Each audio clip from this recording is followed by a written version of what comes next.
So I'm wondering, like, we've all done tryouts. You know, we've all held tryouts. We've all held IDs. You being from Chelsea Academy, probably every kid in London dreams of playing for that academy. So what I'm wondering is, like, when you're having an ID session or you're running some sort of tryouts, like, when you see a kid pull up on the field, what's the first thing that jumps out to you when you think, you know, this kid might have something special? At Chelsea, we tend to get like a list of things that we look for, such as speed and movement, such as technique, such as we have subcategories like something special, so like mavericks that just produce good moments. Like wow factor? Yeah. So there's like a list of categories that at the club we look for. And then myself as a person, I think we spoke about it, but I'm a big fan of like the maverick, like someone that can be quiet for 5 minutes and then have 30 seconds of just magic. So when I tend to look at players, because you, like as a scout or someone that's IDing a player, you don't necessarily get like 2 hours to watch them over like 10 hours or 10 hours to watch them over like 5 days. You get like a short period of time, right? So players have a short period of time to impress you. So if they have moments of magic, for me, it's like, okay, there's something there. There's something that we can work with. And then obviously, then you're looking at how consistent are they. But yeah, I look for that specific moment first. That's interesting. That's something special. My last season, I called that wow factor. Yeah. And it's something that I identified as that I wanted to develop in players. So I would give them a wow factor score.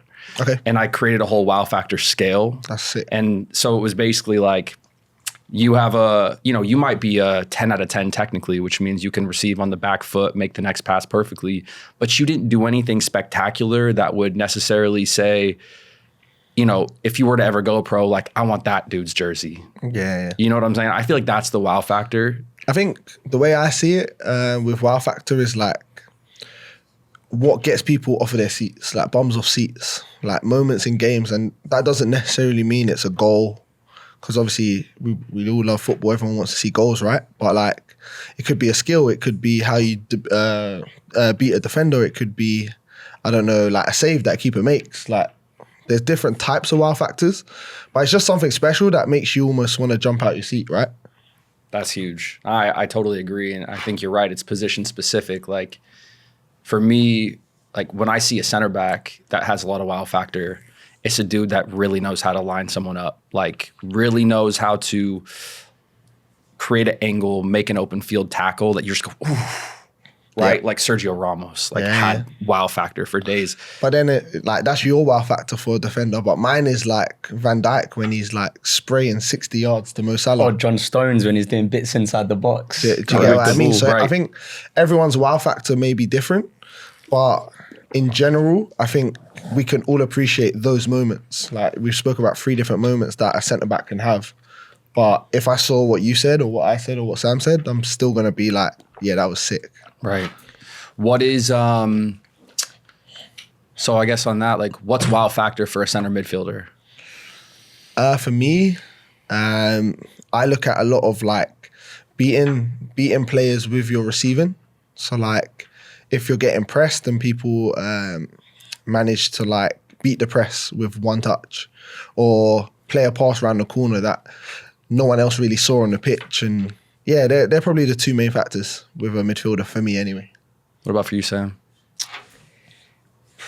I think positionally it's case by case, you know. So like when I say that I grew up watching like Zinedine Zidane, I loved him. But then I also loved like Patrick Vieira. Zidane was technical, was a technician, was a magician. He'd do things technically clean, you know, create attacks, all of these things. Whereas Patrick Vieira was a box-to-box midfielder. He'd win tackles, he had presence. So for me, it's like kind of like part of like the being a maverick or the wild factor. It's like unpredictability, but it's intentional unpredictability, you know? So I'm not, I don't know. Like for me, there's not specific actions that I'll be like, that's what I'm looking for in the wild factor. I think kind of like what Dee said is something that excites you, gets you off your seat. I'm huge on awareness, like players that can eliminate off receiving the ball, or whether you're creating an attack. So it depends, man. It's case by case for me. Yeah. Like me, my favorite midfielder, it's going to sound crazy to some, but for me, Yaya Toure, I love that guy because he could do everything at a really high level. Defensively, he was top.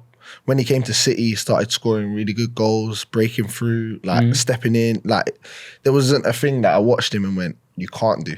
So like shots from distance, free kicks from distance. Like he was doing literally everything at one point. So again, someone might disagree because there's a player that might do something better than him. But if we're talking about overall and all the attributes that it takes to be a midfielder, that's sort of like how I like judging people. Like, are you good at everything that's required to be in that position? Right. You can have specific strengths, but then overall, like you can't be like a 8 out of 10 with your passing, but then like defensively be like a 4. Like for me, I like balance in a player. So yeah, that's why he's up there for me. And is that something that is when you're building the profile of a Chelsea player, is that something that you're trying to do? You want to build something well-rounded, or it doesn't matter if you have a 10 out of 10 physically, is it okay if they're not as good technically? Like do you want them to be well-rounded? I think there's different projects, right? Like I think some of our players are technically very good, but then physically maybe not so good. Like we spoke earlier about some players that potentially could be like that. But then we have the other hand where you have some physical specimens that ain't technically ready yet, but you bring them into your program because you believe in what your program offers, right? And then your program's there to support them and there to get them into a better place technically. So physically, if they're at where they need to be and your program gets them up to the standards technically, then you could have a player on your hands. So I think it's about, again, risk and reward, like signing players that we see potential in, but then working with that potential to get them to the right level. Right. I'm wondering like if there's a difference between what gets you noticed by an academy and what helps you, the traits that help you go pro. So what helps you get noticed by an academy might be 12 years old, can score goals, can create goals or whatever, but that may not necessarily be the thing that helps you get the first team contract. Yeah. Hit and miss, because like if we sign someone because we see their potential to be a goal scorer, as an example, goals are needed all round. So if they can keep that trait throughout their time, throughout the academy, they're more likely to get a contract at the end of it, in my opinion, because it's a trait that not many people have. Like goal scorers are like hard to find, in my opinion, like pure goal scorers. So if you do find one and throughout their journey, they keep that trait, you might, what's the word I'm looking for? Some of their other hindrances that they may have, you may like turn a blind eye to it because you know that their trait of scoring goals is still there. So I think there are cases where if they have something special and the club really like that factor about them, then like we spoke about earlier, like if there is a deficiency, they might take them because of all the good stuff they have and then work with them on the other area. Right. It kind of like speaks to when you watch Erling Haaland, try to, participate in a rondo. Erling Haaland is worse than some 12-year-olds that I've seen in a rondo or, even younger. It's a strong statement, bro. Yeah, but if he is, I think you or I could go into a rondo. Any three of us can go into a rondo. I'm just going to speak for myself. I think that I could go and participate in a rondo at Man City at a higher level than Erling Haaland. Keep digging and digging. City's not an easy club to just go and play. No, but you guys, I don't know if you guys seen the videos, but it doesn't look elite, But you know what? We spoke earlier about like players, some players are really not trainers. They go into a game and then they just come alive. So that's kind of the point I was trying to say. It's like they didn't sign him to be great in rondo. No, absolutely not. They signed him to go and run off the shoulder and run channels and just be an absolute machine scoring goals. I think his first season in the Premier League, I can't remember how many goals he scored. It was 30 something. But I heard a stat that 24 or 25 of those goals were inside the second 6-yard box and were first-time finishes. Right. That's why they signed him. Yeah, absolutely. So I think, like I said, they will know about all these hindrances that he has, but they'll go, actually, with our build-up play and the way that we're trying to play, the job that he does, statistically, he's probably the best in the world at it. So that's why we're buying him, and that's why they've probably gone and got him. Yeah, I think football. I think football's gone away from just like watching players and going, oh, like he looks amazing on the eye. Like people are now going, what is his stats for what we need? Yeah. Liverpool do it. Like Liverpool, when they bought Mo Salah, I was listening to a podcast. They signed him because he had the best stats in the world for under 25 player, I think, at the statistics they were after. So they bought him. And then he goes into the team and does what he's done. People are surprised about it because when he was at Roma and when he was at Chelsea, it maybe didn't work out. But they signed him on the stats that they researched, and that's the reason they wanted him. So is it a surprise? To them, no. But to the outside world that haven't or don't realise why they're signing him, then it is. Right. And I think there was a lot of other teams that were looking at him, but they didn't want him because he had that failure too at Chelsea. 100%. And so they thought, well, he failed in the Premier League. Even though he has the best stats for an under 25 in the world, he flopped. But I think it shows a lot, Jurgen Klopp, as well as his belief in the analytics team at that time when they were believing more in analytics. I actually think to take that chance. I'm pretty sure on the podcast that I listened to, they said Klopp didn't want him. At first. Right, he wanted Julian Brandt. Yes, he wanted Brandt. Yeah. And then the team of analysts put stats together on why Brandt wouldn't be the right fit for Liverpool. And he, I think, gut instinct, he went with what they said. And then now look, like Mo Salah turns out to be the player he is. So, right. Yeah, man.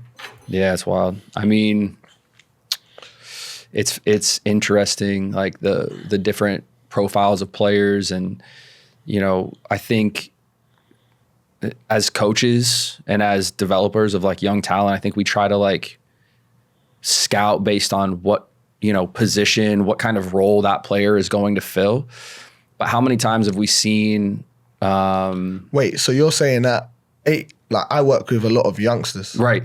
At 8 years old, you think that I'm picking a player? No, I don't think that you do. Okay. Okay, for your age group, for under 8s, you're just trying to find footballers, I'm guessing. Yeah. Kids that know how to touch the ball, kids that can go out there and be effective in some way on the field. Yeah, absolutely. So at 8s, like I said, you've got to be really good at dominating the ball. So we focus a lot on like ball manip, players that are confident and competent at carrying the ball, at beating players, at dealing with overloads. So 1 attacker, 2 defenders, 1 attacker, 3 defenders, being able to get out of those positions because they're going to be the best people at manipulating and carrying the ball, right?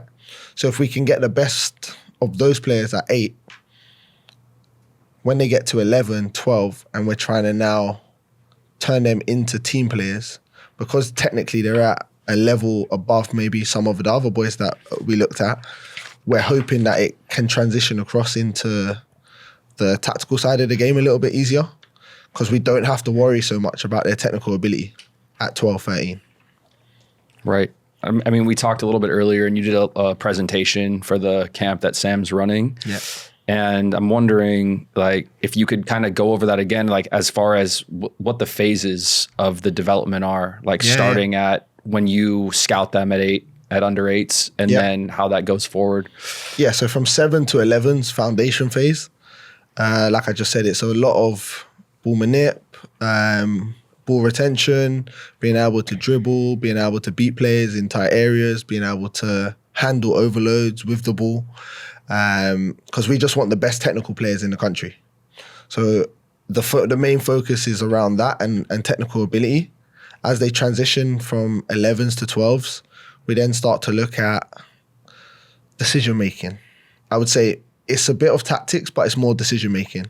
Understanding when players need to release the ball and when players need to stay on the ball.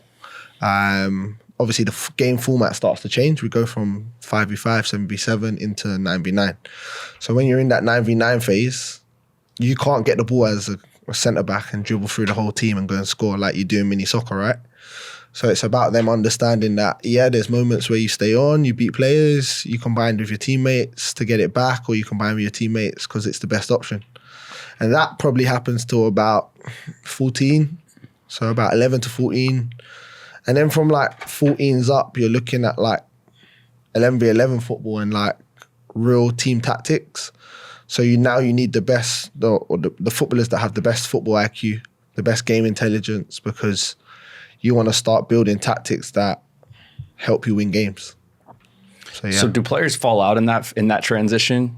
I'm wondering, because like not everybody's got the footballing brain. Like a lot of them, you might have the technical ability, but I have a lot of players. Like last year, I coached U13, so the phase you're talking about. Yeah.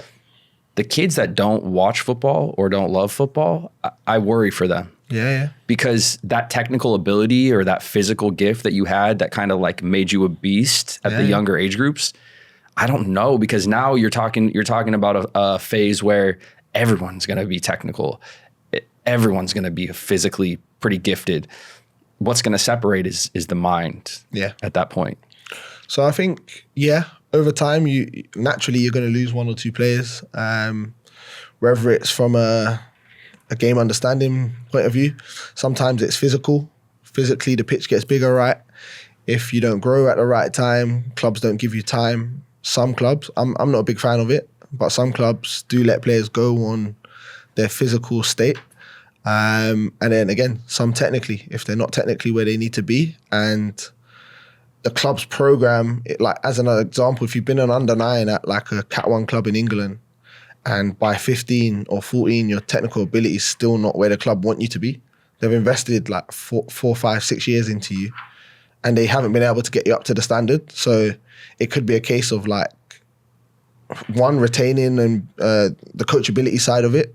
They might not be as coachable as some of the other kids, or just their ability to like retain the information and then transfer it into their footballing skills. So those players get released. Interesting. Sam, I'm wondering if you can maybe touch on this a little bit. Like, you work at LA Galaxy, which I think a lot of people would agree is maybe the top MLS academy in the country. And you worked in that sort of, what age groups did you work on? Because you did the futures, which is you were kind of doing the scouting to kind of form the first age group at U13. And then also you would coach that first age group when they started competing as a team. And so I'm wondering if you could speak to, where we're at in America, or, compared to a Chelsea academy that has kind of a proven track history of making Champions League players and all that kind of stuff. And are we getting there? Are we close? And, what would you say we're doing really well, and what would you say that we still need to improve on a little bit as far as the academy experience goes in America? So that's a layered question. So it's a lot of layers. In terms of, are we getting there or are we close? I think we're getting closer. There's no clear way of measuring it, right? Everyone's got different ways of measuring it. So whether it's you're measuring that through how our American teams are doing against international teams on like tournaments, tours, things like that. That's one way of measuring it. Another way is how many players are we getting? Are we developing over here through the academy process to play at first team level? Or how many players are we developing here that progress at first team level internationally? So there's different ways of measuring, right? So I can't speak for everyone. But from what I've seen, I think we are getting closer. And then what was the next question after that? So I guess the way I would want to put it is like this. Coach Joe from Soccer Visa on our last podcast, I asked him, I said, there's no way in America we don't have one guy that fits the profile of Virgil van Dijk. We don't have 1'6" stud that can touch the ball, be composed. And he goes, no, we do. The problem is we don't know what to do with it. And it kind of hit home with me. And I'm wondering if like maybe you could speak on it in that way. I think there's just so many layers to it, whether it's culturally or whether it's like Chelsea, where Darnell works, that club's been around for years. You know, it's a much older organization entity than the LA Galaxy. Over time, they've developed X amount of players and probably made X amount of pounds, dollars, compared to the amount that American clubs have. So then off of that, the resources that our clubs have here, although like there's some clubs that have, you know, good resources, we've got great resources. But then at the end of the day, Darnell, how many coaches do you guys have in Chelsea's academy full-time? Now, everyone, so all of the head coaches are full-time. Yeah. And then from about, I think 12s, every coach is full-time. Mm-hmm. So how many coaches would you say roughly? Easily like 25 to 30. So 25 to 30 full-time coaches, and then how many part-time coaches? Loads. Yeah, like probably another 30 to 40. So we're talking in their academy, they've got, let's just say 60 coaches. An MLS club, their academy, you'll typically have maybe 10 coaches max. And that's a lot for an MLS Full-time club. or part-time? Both. Both. Like including both, right. You know? Right. You know, I could literally count on your hands the amount of coaches that will have at MLS clubs for the most part. But why I'm saying that, I'm saying that to just give context of where we're at. To back up what Sam's saying, why we're probably a little bit ahead is because like in each age group, we'll have the head coach, the assistant / technical coach, the analyst. You'll have an S&C coach with your group. Strength and conditioning. You'll have obviously the physio with your group. That can change, but they're all in line and they're all like in line with each other. Then like if we're going on tour, they'll all be on the tour. But then you'll also have a tour leader who typically is like head of the phase. Then you might have who else would come? Like, but you get what I'm trying to say. I know what you're saying. For one team, you'll have like 6-7 members of staff around them, all with like different specialties as well. So I think the comparison of just the amount of bodies and the amount of professional people that we get around our kids in England probably outweigh what you guys are doing over here at the moment. So then, and then that's one element, right? The resources, like the resources that are getting poured into players. But like I said, context-wise, we also have to understand that we're just young over here, you know? So we've got strides to climb. You can't manufacture history. Yeah. Right. You have to live it. So then you've got resources. But then that's like, and we just spoke about coaches, resources to stretch coaches too. Yeah. You're like heads of coaching, like people that are supporting coaches, challenging coaches, managing coaches. So like the resources that, you know, these clubs, to your question, they've probably got more resources than we have, right? So that's one element. The other element is just culturally, you know, things are different. You know, I can't speak for your players at Chelsea and say that under 10s or 12s or 15s, but I'm sure like the amount of football that they watch or the amount of street football that they might play, especially up to a certain age, there's going to be differences to players that are like, generally speaking, players growing up in the States. So culturally, there's like differences. In terms of games program, like the amount of competitive games that players at Chelsea will get, let's say like under 13 level or under 12 level compared to the games that we get at LA Galaxy. So like as an example, our under 9s, I think 6 tours this year, European tours. So that's them on 3 or 4 day trips in other countries in Europe 6 times across the season. So that's like one every 6 weeks. Plus their normal games program will be once a week. Plus twice or once a month, we'll invite a team in on a training night to also play, or like we'll have a team visiting from Germany or America. So like our program is, just as an example, to put it into perspective, one of our under 15s last season played the most football games at the football club. As in, he played for the 15s, the 16s, the 18s, the 21s. He played for England's 15s, England's 16s. I think me and him have spoke about it, but I think he might have played over 100 games, like across one season. It's crazy, right? Like, how do you feel about that? What's your stand on that? Is that too much or is that good? I think for the way that he was looked after, it's fine. If he was doing that and wasn't having the support that the club give him and England give him, then it would be different.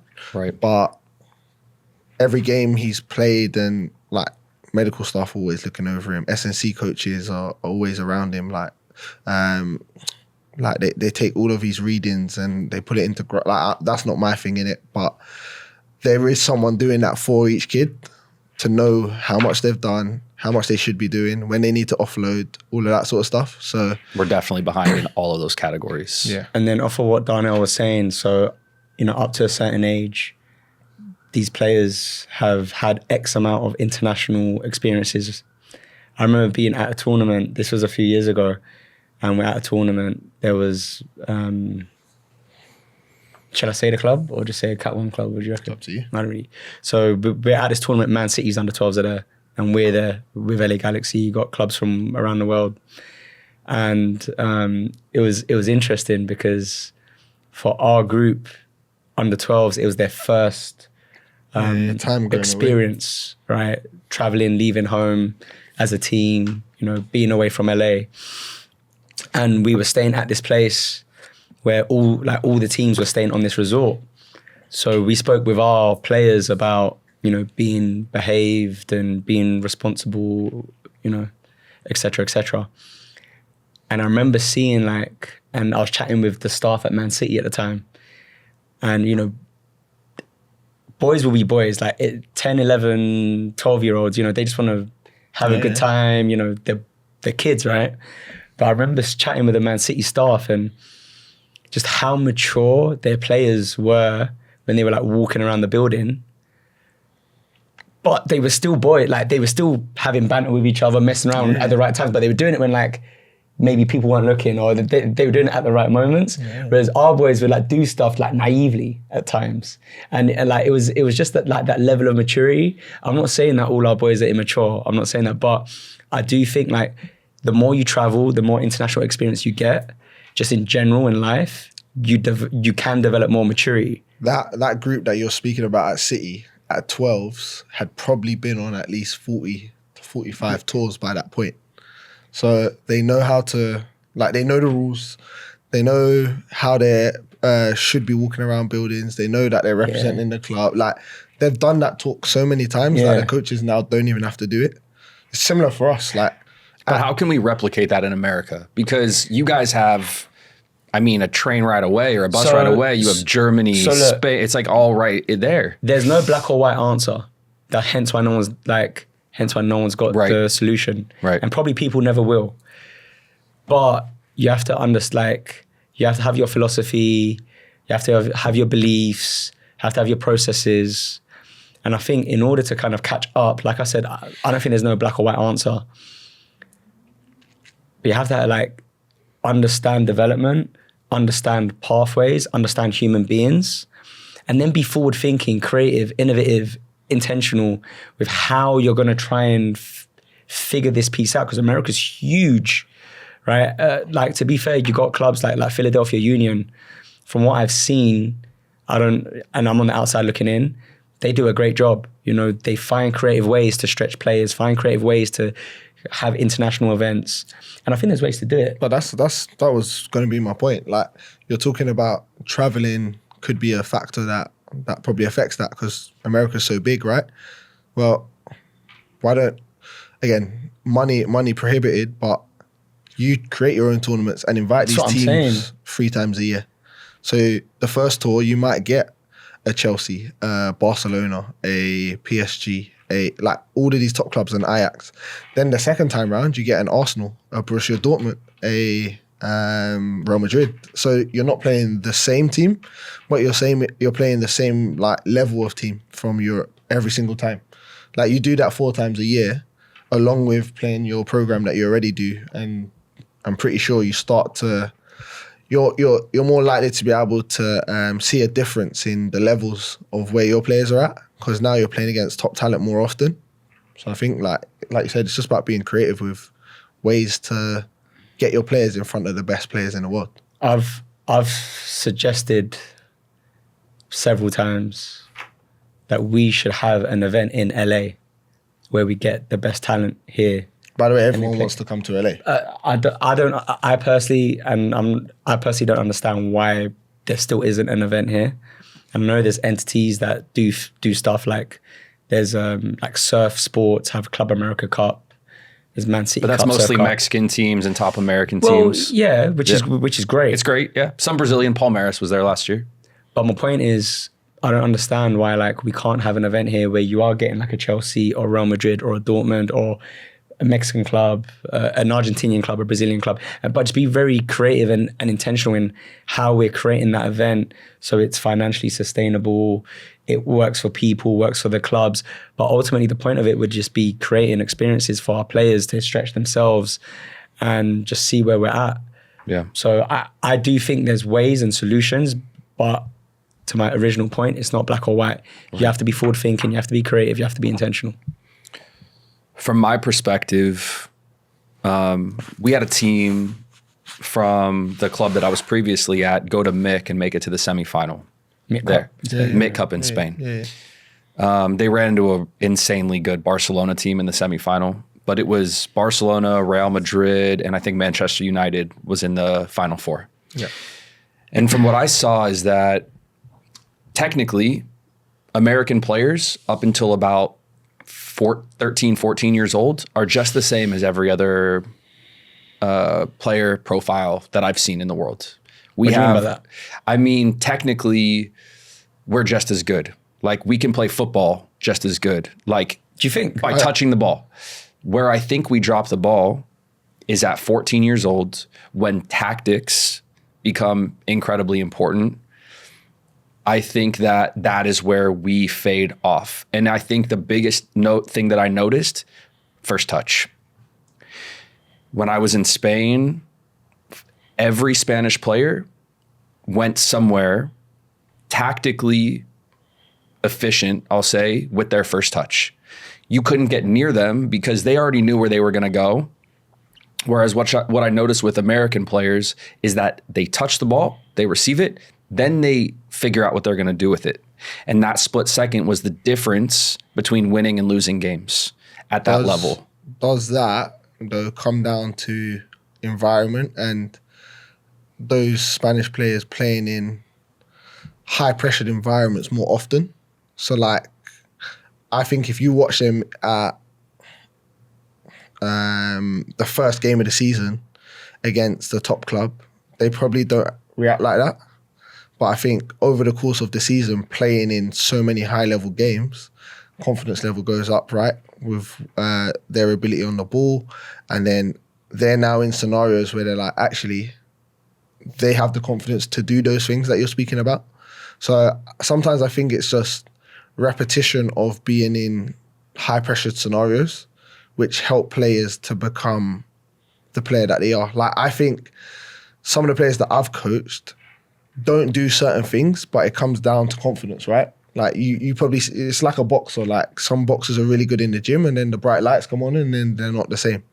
I think that happens to some of our kids. They're playing in the playground or they're playing on the streets or at training and they can do all the stuff that these other kids can do. But it's, oh, we're playing Barcelona in the semi-final, go and do it, they freeze. I don't know if there's an element of that, but I think you're absolutely right. I think they were shaking before 100%. That game where Barca was just like, this is normal. Yeah. This is a normal thing for us. Interesting thing about that's the 2012 age group is that the team that I'm speaking about that I had coached beat Sevilla 4-1 in the quarterfinal. And then the next year, that's pretty much the same core group of those American players went back and didn't even make it to the knockout rounds. Sevilla won the tournament and beat Barcelona. So it's very interesting that in that 1 year of development, Sevilla won the tournament the next year, had lost in the quarterfinal, and it completely flipped the opposite with the American players. on the other hand as well, when, again, I can just say it from a point of view of Chelsea, when we're going on these tours, sometimes the players that we pick aren't necessarily the strongest group. Like we do things on, like, if you've been to 5 tours, Sam's been to 2, and there's a tour coming up, he's going. Even if you're like, we don't just always take our best players. Context is always key, bro. Wow, that's crazy. Like, that year that Sevilla might have lost it might be because they didn't take the strongest team. They were bringing some some trial players or something. Trial players. Never know. Like, we bring right. Chelsea bring trial players to tours because we want our trial players to have the same experience as our sign boys.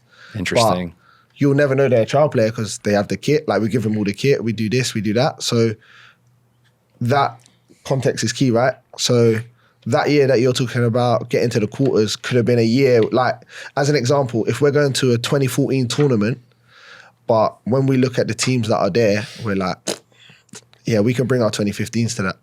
Like, we'll do it.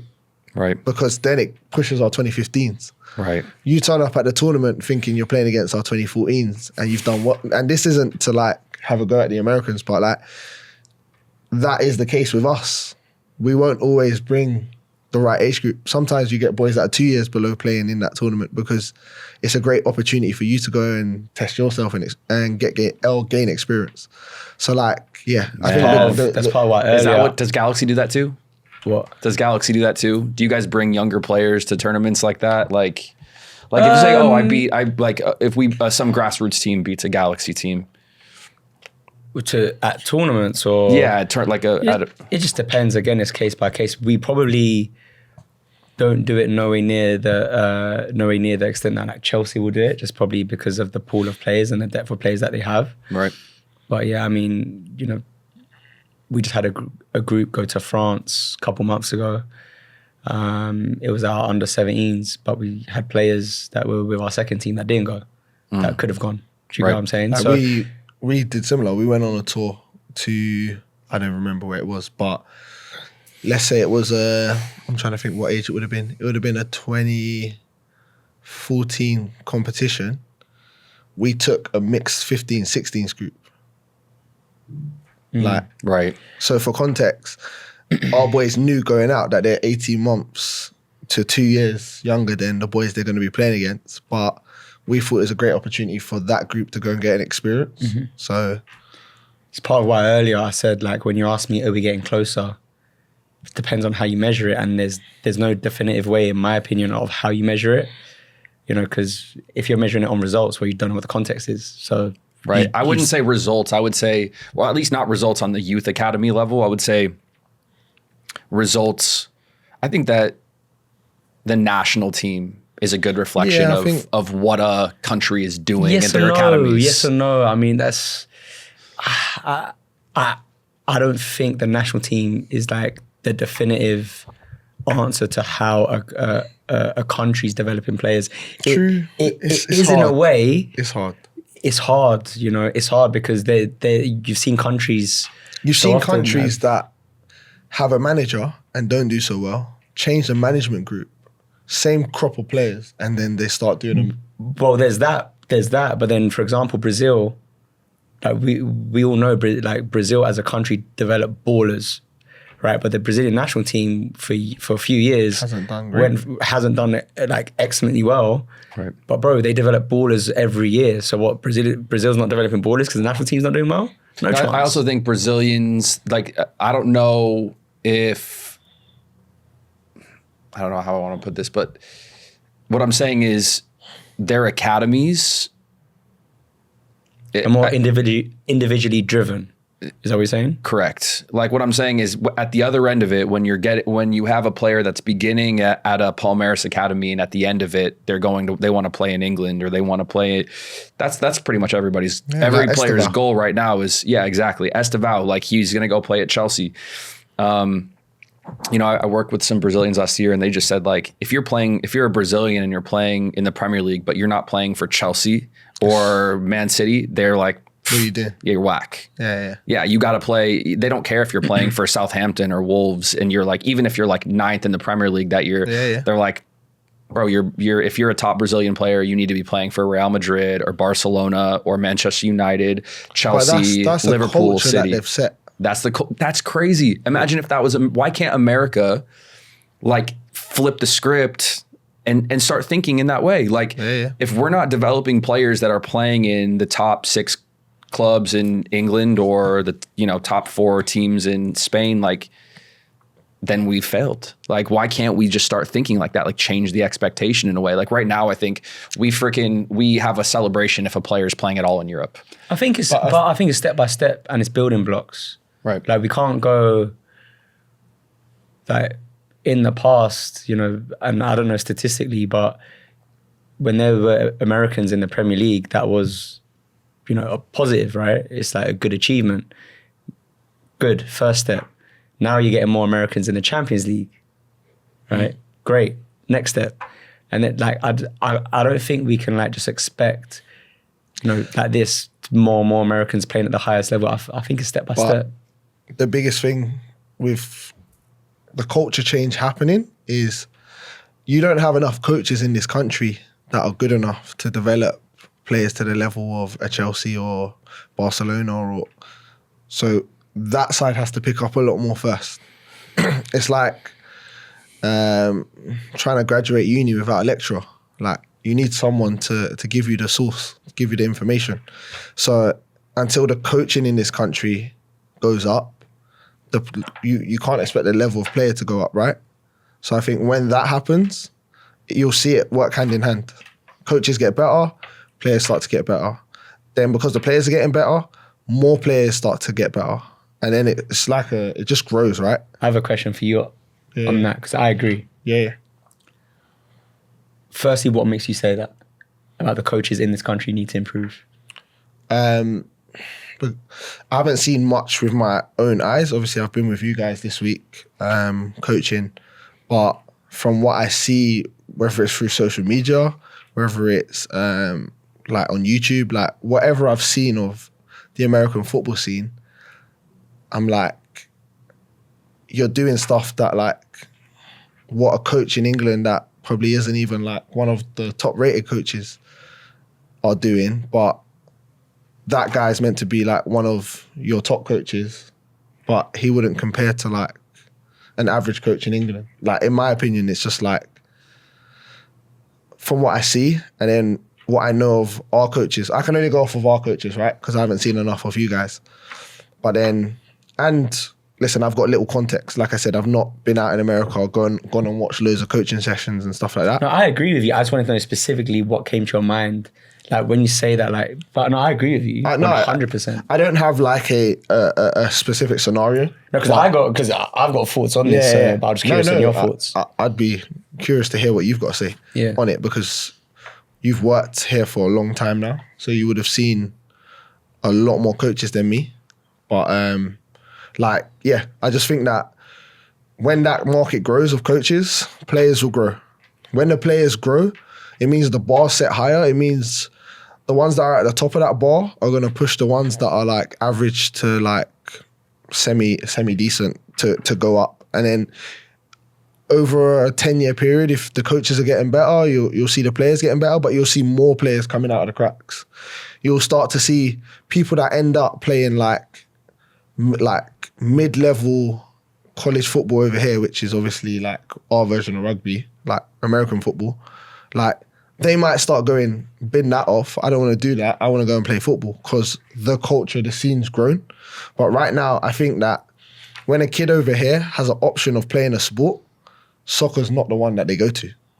They'll go to basketball first. They'll go to American football. It is changing slightly. Yeah. I can see it shifting. It's still not at the level where they'll choose soccer first all the time. I think it's like a mixed bag now, right? Like it depends. It depends, but it's definitely changing. Which is good and probably the way forward. Yeah. Guys, I got a new segment we're gonna start right now. It's called Finish the Sentence. Cool. All right, so I'm gonna throw one at you, and then you can add context, Sam, and then Sam, I'll give one to Sam, and then you throw context. All right, Darnell. If I had a son trying to go pro, I'd tell him to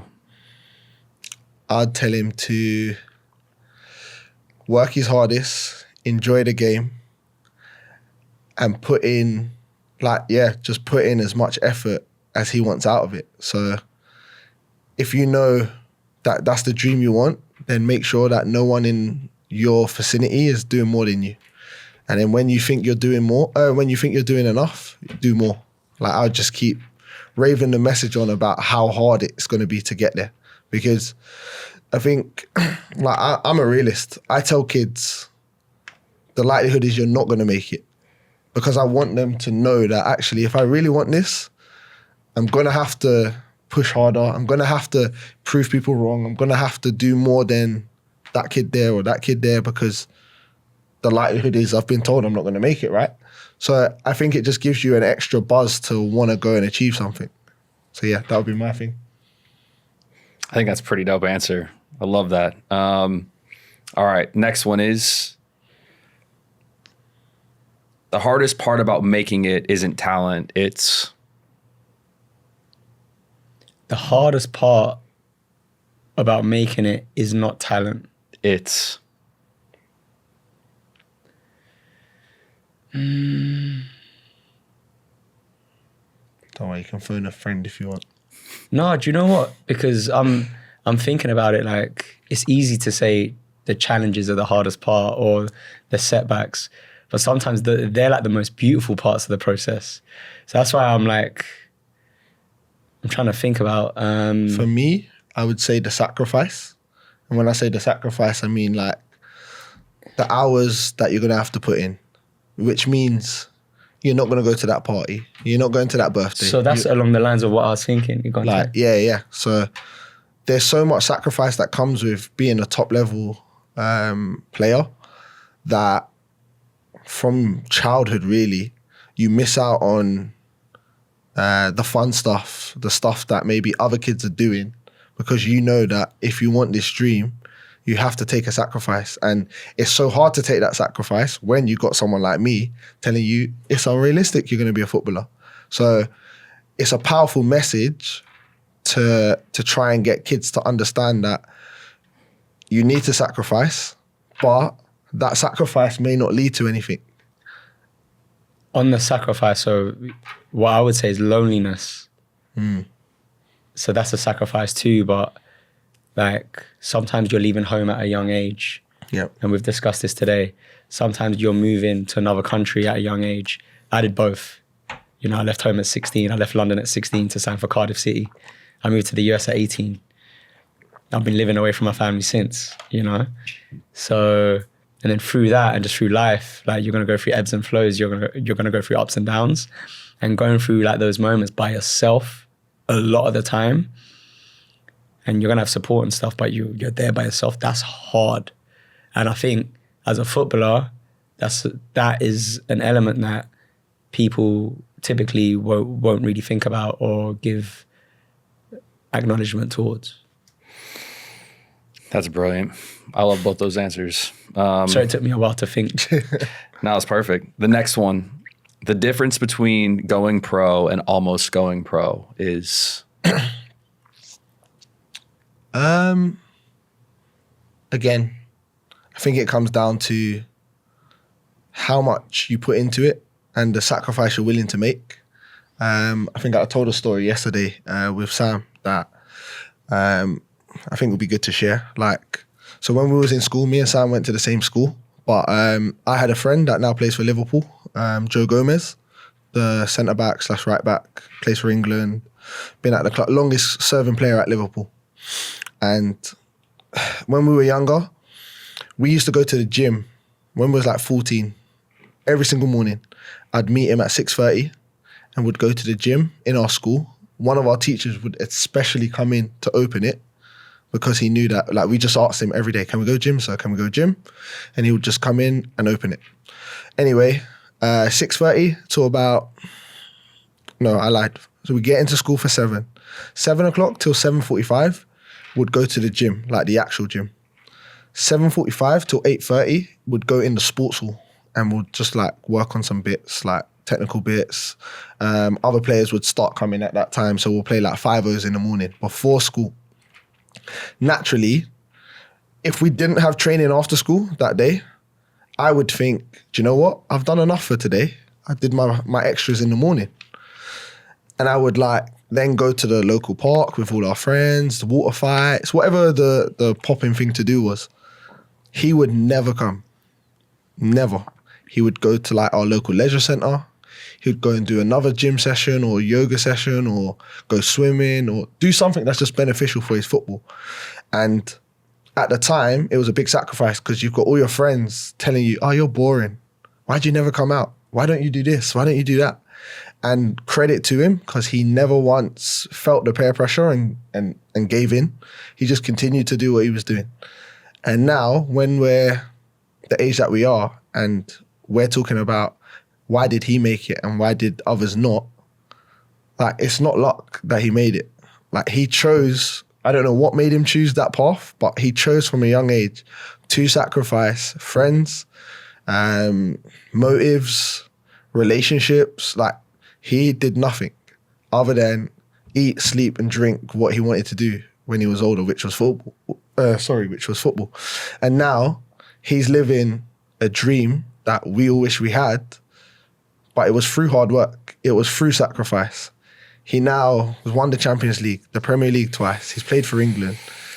His family's sorted financially, not because he didn't just like get given this. It's not a golden ticket from Willy Wonka. Like he made sure at 14 he did everything he could. So what I'm trying to say is, when you're putting in the work, you get the results to a degree. Not everyone's going to get the results. It happens. There's stories that people probably know of people that have worked their nuts off and it just hasn't worked out. But I feel like if you have worked your nuts off and you have a bit of luck and the system picks up to you, you'll be all right. Because he got released at a young age. So he was at Charlton till 11 and got released. Got re-signed at 12, so he missed a year of football, academy football, and then went back in. At 12s, got re-signed. At 13s, he was playing for the under-18s. Like, how does that happen? But that year of him to the gym with D. that year of him being released was probably like so like life-changing for him, because I think it, even though he was a young age, it probably put it into perspective that actually, wow, I've got work to do. Clearly done some good work in that year off or that year and a half out of the system to come back and then like play for the 18s at 13s. At 16, played for the first team. And when he moved to Liverpool, he had already played like 120 games for Charlton at like 17, 18. So it's just like the story makes sense because of the work he put in. So effectively what I'm trying to say is if there's anyone out there that thinks that the sacrifice ain't going to pay off, there's one story for you that if you do put the work in, it can work. Right. I tell my players like to have faith. Yeah. Faith won't guarantee that you make it, but faith will give you clarity of purpose so that when the challenges come, you'll deal with them with grace. I like that. That's top. That's an amazing story, by the way. Last segment before we finish, quick fire questions. These are called developmental dilemmas. Okay. That I think every parent, every kid kind of goes through. Yeah. Playing up an age group or dominating your own age group? Dominate your own age. Well, it depends on the age as well that we're talking about. You 13. Dominate your own age. Dominate your own age. For me. Game time on a bad team or bench on a great team? Game time. Always game time. What age? Same. Let's go with youth academy. Okay. All right, thank you. Game time. Street soccer or academy training? Street soccer. Oof. Street football. I'm a big... I know you probably don't want me to go into... It depends on the type of street football though. If it's a washed... Yeah. But if it's real like... Real ballers. Yeah. Talking South London. South London. Yeah. Let's say South London. But for me, I look at it and I'm like, a lot of academy systems are facilitators. They facilitate top talent. They don't develop top talent. And that's probably a whole different podcast. Can I just real quick on that? Yeah. So you've seen us work this week and you've seen him work. I'll talk about him. So when you think of like all the elements, right? Like he's himself. So, you know, personality-wise, this and that. But then you've got all these elements. Like we spoke the other day because I was giving him feedback on like his session, and the ability to connect with the human, the ability to create energy, the ability to be demanding, the ability to be loving, the ability to be intentional in like what you're working on. There's just so many elements within a practice, within a training session. And it takes special people and special coaches to like understand that and be able to connect with a human or a group of players and then like execute those elements. Because when you think of a football match, a soccer game, there's so many things going on in a game, so many variables. My point is, when you do grow up in an environment where it's raw, it's edgy, it's unpredictable, it's rough, you're playing against older boys, there's like gang culture around where you're at, like there's just a lot of stuff. You develop all of these senses and all of these things. Do you know what I mean? And I think there's so much to that, hence why there's so many ballers in different parts of the world that are developed through street football. Street football from where we're from, it's a lifestyle, but like we speak about it all the time. Where we grew up in South London, at the time when we was growing up as well, now it's a little bit different, but back then it was football, music, streets. Choose one of the three. Obviously the street life happens to those that are just not on the other two and probably not so great at the academic side. Music, some have a passion for music, but not everyone does, right? Football, in England, it was like, especially in South London, was like, I need to do this. I don't have a choice. Like, if I didn't do football now as a coach, I don't know what I would do. Like, there's no choice for me. And I feel like it's probably the same for Sam, but that's the difference, I think, with our culture and where we're at to like the American culture. We can have plan A, B, C, D. Like soccer's right now, what, the third or fourth sport maybe that kids can turn to? Not just sports though. Like our culture is like, oh, if I want to go sell mortgages. Yeah. If I want to go everything is so accessible, like to have a life. And it's business driven. Whereas we're talking about like coming from an environment where it's passion driven. Not saying that it's not passion driven here, but there definitely is an element like being passion driven versus business driven. Yeah. 100%. All right, 2 left. Late bloomer or early star? Late bloomer. And there's actually factual evidence, and I'm gonna find it. So basically, we had a conference at Chelsea. I think I told you, but in the conference we had a speaker that came down and spoke about unconscious bias, and naturally. So we do September to September. So like school year. I don't know how you guys, is your system the same for your players? In the academy right now, it's January to January, as of now. Okay.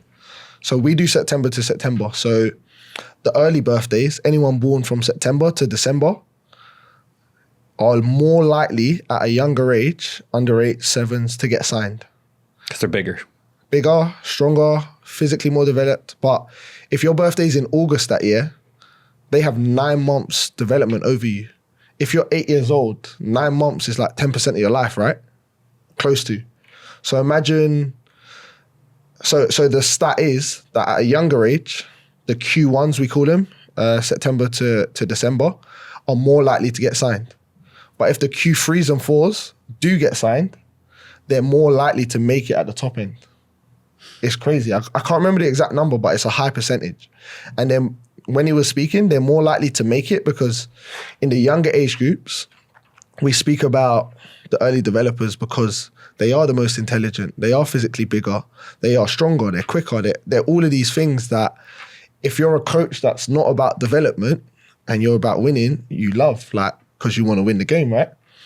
But then as you turn to like 14, 15, it flips. The flip in everyone's head switches to, actually, he's good for a July birthday. He's good for an August birthday. We need to give him time. So the concept changes from enjoying the big and early players to going, actually, if we give the later ones more time, they're going to be the ones that come through. But I'm going to find the stats on it for you. And there's another stat. If your surname starts with A to G, you're more likely to be a footballer than T to Z. If there's actually a stat on it. Because it's mad. When you look at Chelsea's first team, yeah, you've got Trevor Chalobah, Levi Colwill, Mark Cucurella.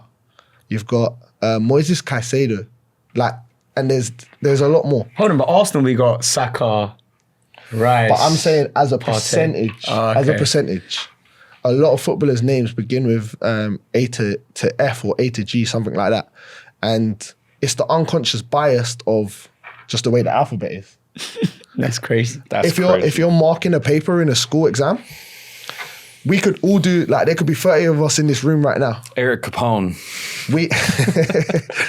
Mine's Simpson, so I'm fucked. But we could all do the exam, yeah? His name could begin with T, his last name. Mine could begin with A, yours could begin with K. When they collect all the papers, they put it in alphabetical order. So when they're marking it, they mark from A to Z. So when you're marking a paper now, if you're marking someone's that's got the letter A, and they have an answer that you're 50-50 on, I could give him the mark, but maybe I won't. At that stage, when you're marking it, you'll give the mark because you're fresh at marking this paper. But when you're now 8 hours into marking papers and you're on letter S and he's written something that you're not too sure about, you'll just go, nah, you're not getting the answer. So it's proven, it was crazy. When we did this with Chelsea, it was so amazing. This guy was telling us all these stats. I'm definitely going to find it. But super fascinating. What I was going on to and trying to get at is there are so many unconscious bias that people have in the game that also that's a big factor to why certain people make it. I could be here now and be going, Joe Gomez only made it because his name begins with G and mine begins with S. That's how real it could get. Wow. Because of these unconscious bias that people have. So it's crazy that we're in a world where, yes, players are players and development is development, but there are still those unconscious bias that come into play. And that bit of luck that we speak about.